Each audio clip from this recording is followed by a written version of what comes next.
What's up, guys and gals? Welcome back to the Nerd Castle. Today in the world of indie games, we're going to be checking out Founder's Fortune, which fortunately has landed in 1.0, and so it's officially released. It's out of early access. If you've never seen this game before, I think it's a pretty fun game, sort of in the vein of like Rimworld or Goblins of Elderstone or any of the other colony builders that we've put out there over the last year or so. This is one of those ones that, like, it used to have a weird art style, and I think that turned a lot of people off from it, but they've actually completely redone all the in-game assets so that it got kind of like that weird uncanny valley thing that it had sorted out earlier on. You'll see what I mean if you go back and watch one of my previous videos on this game. You'll be like, oh, the characters are kind of weird and creepy looking. I'm like, yeah, they are, aren't they? I'm glad that they went through and they changed up the graphics. Anyways, we're going to spend about 25-30 minutes with the game today. See if we can dive on in. I think the game's pretty cool. I'm always a sloppy sucker for any kind of, like, you know, colony builder, Rimworld, Dwarf Fortress, that kind of stuff. And so anyways, let's dive on in. I'll do my best to get you acquainted so that if you decide to get the game for yourself, you will be well equipped to start your adventure. If after watching this you did want to get it for yourself, you can look down below in the description. I'll have a link for you down there. And then, of course, I'll have my social links to, like, my Discord and my Twitch and all that fun stuff, too. All right, so we've got two people right now. We got Barbara and we've got Sabrina. She's got Xenophile. That means she loves people, but she doesn't like fighting, and she's a scholar. She can stay. One of the classes that I really recommend you start the game out with is like a dedicated scholar. It really does help. In this game, you're not really... So like in Rimworld, you can get like people that like start out so that you're reasonably good at just about everything and like really good at like one or two things. In this game, you're going to functionally start out worthless at pretty much everything except for like one or two things. And honestly, Scholar is one of the skills that I tend to prioritize because it makes your research go a lot faster. Since you start out in this game without farming technology, being able to beeline and do being able to beeline and do farming technology as fast as possible is kind of important, otherwise you're going to starve. This lady is allergic to potatoes and an insomniac. Unfortunately, one of the main foodstuffs in the beginning of the game is potatoes, so she's got to go. Otherwise, she's not going to be able to eat, and she's going to, like, starve and die, and it's going to be unfortunate. We've got another Xenophile over here who's allergic to tomatoes and loves summer. Okay, she's a high-level doctor, but she is a little up there in age. Chances are she might die of old age, so it's like, you know, you got to be careful sometimes. Let's see. We've got Love Summer, Tireless with no professional skills to be spoken of. I'll take that, though. Like, Tireless is pretty good, and that's just like a passive buff that she gets whenever it's summertime.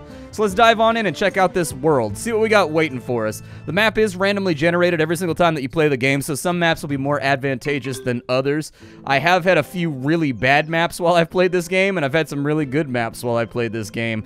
Looks like we've got moo cows available over here. It also looks like we've got a little, we got a little Goblin Village over on this side, which might be a tiny bit of a headache. I would suggest, where have we started out here? So we're over in this little corner right here. Oof, we're kind of sandwiched, aren't we? We're a little bit sandwiched. There's goblins everywhere. Okay. My advice would be that maybe we should move everybody over here and use this area, because this area right here, it's got cotton for us, it's got cows, it's got crystals, it's got stones, and it's got iron. Starting right here leaves us sandwiched in between two goblin factions, and I feel like that's just long-term going to lead to headaches. And so I'm going to command everybody to go over here. The first big thing you want to do in this game when you get started is you want to build the bonfire. The game will tell you as much if you don't do anything for a little bit. There is like a light tutorial in the game, but not really.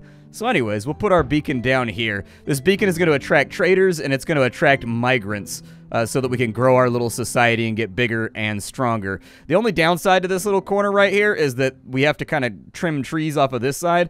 So I'm thinking we'll probably build sort of in this area right up north of the cows just to make sure that, like, we've got a little bit of space to go. It is now spring. Let's get people moving. They're going to build that right there. We're going to need a basket for raw food, otherwise they can't eat. That's one of the other things that people tend to overlook in this game and not really notice, is that you can't eat if you don't have a basket. We don't really command people in this game. They kind of just like run around and do their own thing. You can hard command them to do stuff, sort of Rimworld style, by selecting them, right-clicking, and telling them to do it. But if you don't know about that command, they kind of just like free flow, and then you can set up their job priorities if you want. The first big thing that we really need to get done like today is we're going to want to build some houses. So let's do that. We've got a neat wooden floor over here. What makes it so neat? I don't know. But a little 4x4 should be good enough for like everybody, I would think. So we'll go like little 4x4 houses right there. And then we'll put in some walls real quick. Yeah, dude, that looks good. I actually really like the building tool in this game. I find that the building tool works really, really well. You can also go through, and there's Z levels in this game in case that's like a... You know, if that's a deal breaker for you, there are Z levels as well. I'm going to go ahead and put in 2 doors right there, and that's pretty much going to be all of our wood. I can tell these guys to get started, but it looks like they're jumping in on it right now anyways. One of the big mechanics in this game that you're going to have to learn to wrestle with is the wishes system. Yep. So everybody in your society has different wishes, and as you accomplish these wishes, they will get stat points that will allow them to make themselves better. So you can add positive perks, you can forget negative perks. If somebody is like critically ill, so like, you know how in Rimworld sometimes you get like brain nanites or whatever, and they just last forever and they make your life a living hell for like 6 months. In this game, you could use your skill points to just like purge that real fast. So anyways, it's important that you fulfill people's wishes. On top of that, they also get a big mood bonus whenever you do that, and so like it's a good way to kind of pep people up if they're having a rough day. Let's go ahead and speed the game along. It's going to take them a little bit to get this work done, but I am of the opinion that we should be able to get houses, and we should be able to get our beds up by the time that they sleep. If not, they are going to take a mood debuff for a little bit, but it should be fine. They'll only be grumpy for like a day, and so in the end, it should all come together. In the end, the buildings come together. Okay, never mind. I can't do that anymore. I can't do that anymore. I'm no longer allowed to hum music on the internet. I keep forgetting, but I'm a naturally musical person. I just can't help myself. I've got a song in my heart, chat. A song in my heart at all times. Let's see. We need beds now. So we're going to go to the furniture station. We got a couple of these little beds, and we're going to go doink, and we're going to go doink. So now they both have beds. And honestly, I want them to get this done like right now, please. There we go. The beds are done, so we'll assign. Let's see here. I can take this, and she can take ownership of it.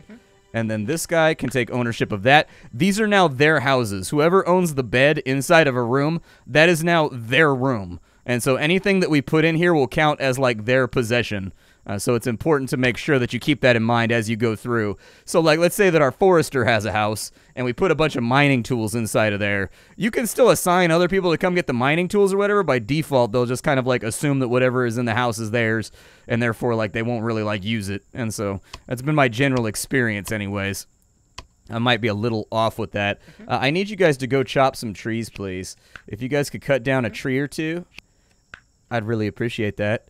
You guys are getting a little low on stamina, but I believe in you. Kick those trees. You guys didn't know, but in our society, kicking a tree is basically like a sport. Everybody takes part in it. This will help them get their stamina back a little bit faster now, too. Having beds on the first day, it's the same thing as Rimworld, dude. If you can get beds up on the first day, that's a pretty productive first day. But now that they've all slept up, they should be able to finish off these trees. The only downside here is that we don't really want these guys to be kicking trees too much. If you harvest without a tool, there's a chance that you'll get injured and it makes them move at half speed for like an hour. Like literally like an hour. And so we kind of want to get them tools and stuff about as soon as possible. But I'm going to let them chop down a tree or two while we wait. Just in case. Like, because we need the extra wood. So that tree's down right there, and then she'll finish off her tree. We've got one person that wants a research book stand. The research book stand is going to allow us to do research, and we are going to need that research so that we can get farming. And so I would suggest that we kind of, like, figure out where that's at. I think it's in the work tab, like, right here. And then we can just kind of throw that on in there. It's just 15 wood, so it shouldn't be too much of a setback. There we go. And so now that we have that, I wanted to take a look, and who was it that was like my... Didn't I have somebody that was like a bomb scholar? Yeah, you're a scholar, so go be a scholar. I'm going to make you a high-priority scholar. So what Sabrina should do is she should go grab crystals. Once we have enough crystals, she will analyze those crystals over here, and that will make it so that our research advances. Once you analyze 5 crystals, we'll have farming. So I'll set that up, and that's all ready to rock. They're having a conversation right now. One of my people has an aspiration to tell a joke to a friend. And so, oh, never mind. Apparently they don't like each other very much. She's having like a dance party by herself over in the middle of the woods. We're going to run this conversational thing again and see if we can be friends once more. There we go. They had a good conversation that time, and now their relationship has grown. There is a mechanic in this game where people will become friends. They will become buddies, and if they're attacked, like their buddies will jump in and stuff like that. It hasn't become super prevalent with the game so far in my previous plays, but it has been there. Like, some people get aspirations to have, like, a friend in the village and stuff like that, and it's kind of a cool thing to watch develop as time goes along. Xenophiles tend to have an easier time of it, whereas xenophobes tend to hate everybody, and so they tend to be kind of like the village enemy that gets ostracized. But, you know, it's kind of cool watching the inner politics move around. They do level up their classes, even if they don't have a proficiency in that class. So over time, if I tell her to keep kicking stumps and, like, kicking trees, eventually she will become a good forester, even if we don't have her assigned to the job. So you don't really need to worry about that too much. The downside is she's not going to do any research until she maxes out our crystal storage. There's kind of like this weird mechanic where the AI seems to obsess about making sure you're always at maximum capacity of whatever research amount you need. Instead of them just so we need 5 crystals to get this research. Instead of the AI getting the 5 crystals, then doing the whole research, what they'll do is they'll fill up to 10, and then they'll do like 2 researches over here, then they'll gather like 2 more, they'll come back, like, do 2 more. It's one of those things that I think definitely could be smoothed over a little bit with the AI behaviors, but if you're aware of it and you're, like, ready for it, it doesn't turn out to be that much of a headache. We've got another migrant over here. We should probably go talk to her and see if she wants to join us. Let's go ask her about her traits and see if she's any good. We'll send Corolla over there.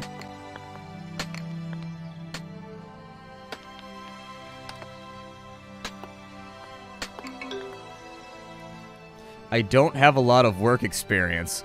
So she more than likely actually does not have any skills, which sounds like a bad thing, but it's actually not. I prefer that. I prefer that they have no skills. If they have skills, they tend to come with negative perks too, and the negative perks can be fairly crippling on, like, new characters. Yeah, you can come join us, whatever. So we've got Siglinda now. Her expectations, she expects a lot more from this colony. She wants to make friends with Sabrina Roth, so that's a time bomb ticking if that doesn't happen. And then a bunch of people want a loom in the colony, so I think we should probably get a loom pretty soon. Is she good at anything?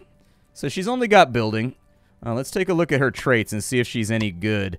She's experienced in battle, and she's got a favorite food, which is strudel, and then she's also an animal lover. So actually, she got all positive perks. She's a pretty good early game hire, all things considered. I'll take it. I'll definitely take it. Let's go ahead and we're going to put in a house for her as well. People tend to get grumpy if they don't have a place to, you know, lay down their head. We'll go ahead and we're not going to make them, like, sleep in the manger or anything. We'll put them over here. There we go. And then we'll just slap in another door. Boink. Door done. And if you guys want to get to work on that, I'm sure we can get it done by the end of the day. We still have some remaining cotton as well, which is really, really good. Yeah, help out with that construction over there. You're still over there kicking crystals, huh? See what I mean? She's filling us up to 10 right now, instead of just getting the 5 she needs for the research that's in there. Hopefully they'll patch that behavior in the near future. It's not like a major issue. It's just one of those little, like, stopgap things that, like, you know, when you go to the store to make, like, a pork shoulder, do you get, like, way more ingredients than you need to make the pork shoulder? Or do you get, like, enough ingredients to make the pork shoulder? You know what I mean? It's just one of those little AI behavioral things that crops up from time to time, and you're going to have to learn to deal with the quirks of it. On the plus side, because she's a good scholar, she should be leveling up as this goes along, I believe. Well,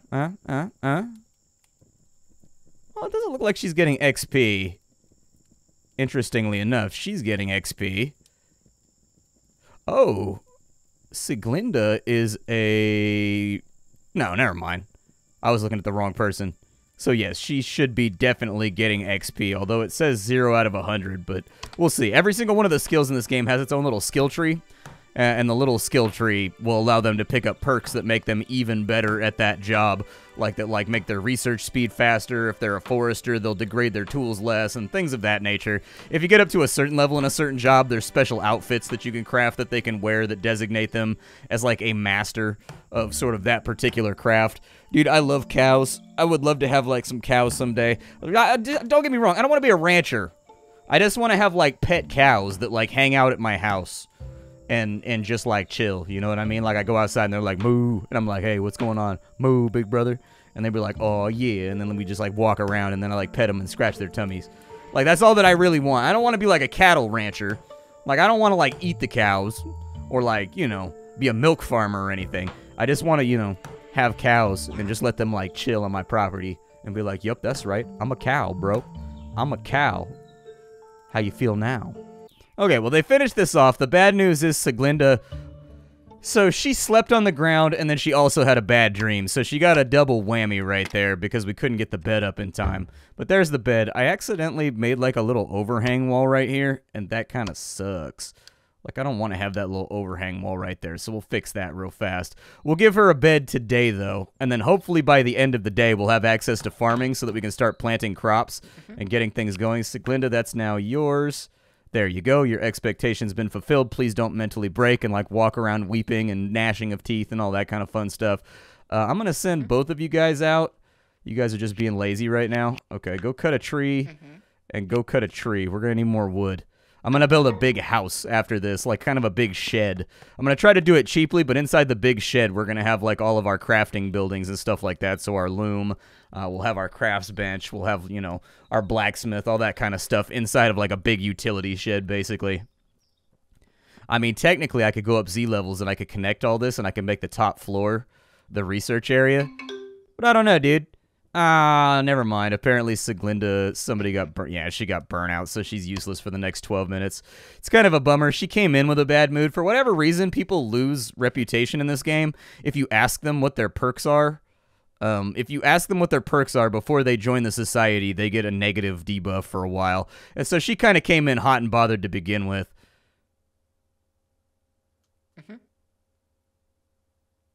On the plus side, they're like talking a lot and they're like making friends right now. So maybe this 10 minutes will turn out to be productive. You go cut a tree, please. I guess she just gets really, really talkative when she's down. She needs that social infusion. I get it, man. We've all been in lockdown now for like 9 months. I get it. Sometimes, like, I thought that, like, I was talking to my best friend the other day, and I was just like, dude, I've, like, forgotten how to socialize. I've been locked inside my house for so long doing nothing but going out to the supermarket that, like, I've kind of forgotten how to socialize with people. The good news is we finished off our farming research, so we're going to do woodworking next. And from there, we need to get crops going about as soon as possible. If you don't, you will absolutely starve. Don't doubt that for a second. This game, you start out actually with pretty tight resources. So we'll put in some rows right here. And you're going to need more than you think you need. So, like, it's better to kind of, like, over-prepare than under-prepare. Please believe me on that one. The winter is long, and you're going to need a lot of food to make it. So we'll get rid of you right there. And then we'll put in, like, 2 more rows. And then once summer gets here, we can grow potatoes, which will be even better. So we'll put in a potato crop right there, too. Just to kind of have a little bit of food variety to keep people happy. And then after that, we'll assign a cook, and we'll have somebody actually make meals out of all of this stuff. There we go. If you hold down shift, it seems to, like, snap in to the rows that you're trying to make, in case you're wondering about that. Looks like those are slightly off, but that's okay. I like the idea of having a little walkway right there in between the different crops. The 10 wood is up, so we've got 75 wood, so that should be good to go. I really, really wish Siglinda would stop distracting. She's being the class clown right now, and she's distracting everybody from their work. Maybe that's the debuff, is that if we still got 7 minutes of her just, like, obsessively chatting people up. Yikes. Yeah, go to bed. Go sleep in bed for a minute. Go sleep in bed. I'm too unhappy to work any longer. You just got here. You just got here like 5 minutes ago. You did one tiny slice of work. You kicked a tree like twice and mentally broke. This is just, you failed at your Muay Thai checks. You failed at your Muay Thai checks. Gotta toughen up those shins a little bit better. Hopefully Siglinda decides to bug somebody that's not working on our food supply for the coming year. You only get one, so out of each of these plots, you're only going to get, like, 1 tomato or, like, 1 potato. You don't get, like, batches like you do in Rimworld. So, like, in Rimworld, you get, like, 75 rice from, like, 1 thing, you know what I mean? And this one, not the case. I think there might be perks or something later on that make you better at farming. But for right now, we are where we are. On the plus side, while she's talking everybody up, they keep having positive conversations, and so she's boosting everybody's mood to, like, the moon right now. So I'll take that. I'll absolutely take that. Sometimes I wish they would unbreak, because if you look right here, she's, like, has all positive stuff. I kind of wish there was a chance to, like, reduce the amount of, like, I guess the break in their mood based on how many points they had in positive things, because she's actually in a really good mood right now.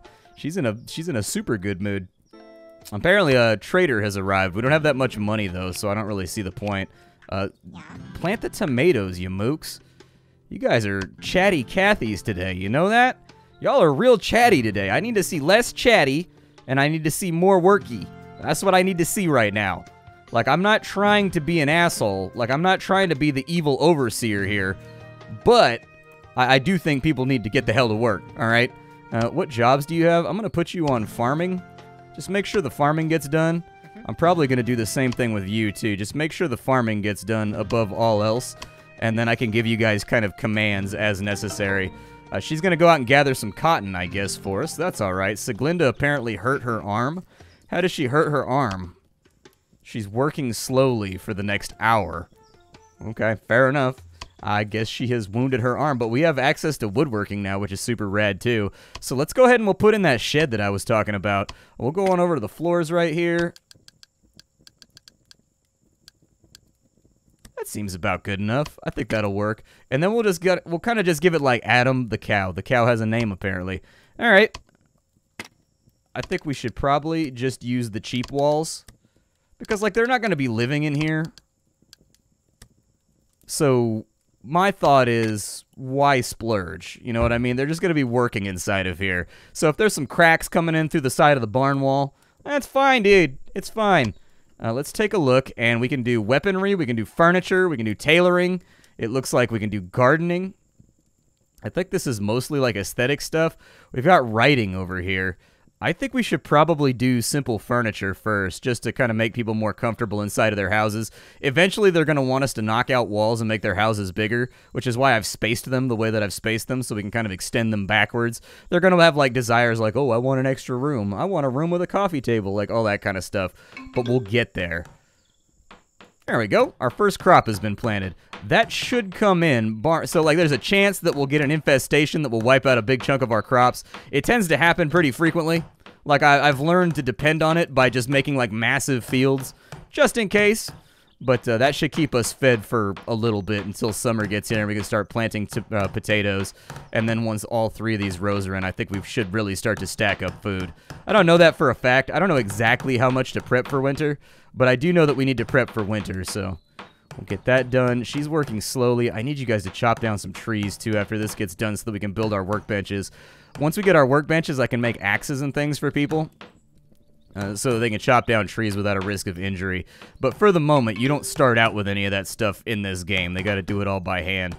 It is the last day of spring right now. Well, that's okay. Summer's a-coming. It's a cruel, cruel, cruel summer. Now you're gone. Go kick that baby tree in the face. There you go. Kick that thing. Kick that thing, bro. You got this. You are powerful. None can stop you.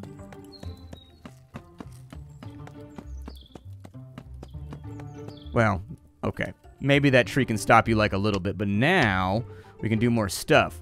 So we've got a loom. We've got a carpenter's workshop. You can also make mines, which are kind of a new addition. I didn't know that those existed previously. We'll put you in right there. That's going to be a big chunk of our wood gone, unfortunately. They're going to gather that up right there. Hopefully they don't get themselves into too much trouble. I can set this up right here. I would love to produce like some axes and some pickaxes and stuff. That would be great. We're going to have to pick somebody to be our forester and somebody to be our miner once we do that. But I think it'll... Oh, there's a watering can too. That's new. I haven't seen that before. Maybe that makes you get like better crop yields or something? Interesting. Yep. Okay. Let's go ahead and we'll go over here. And we'll cut down some of these trees. She's going to be working a little bit slower. It's fine. You know, work makes the arm heal faster. That's just scientific facts.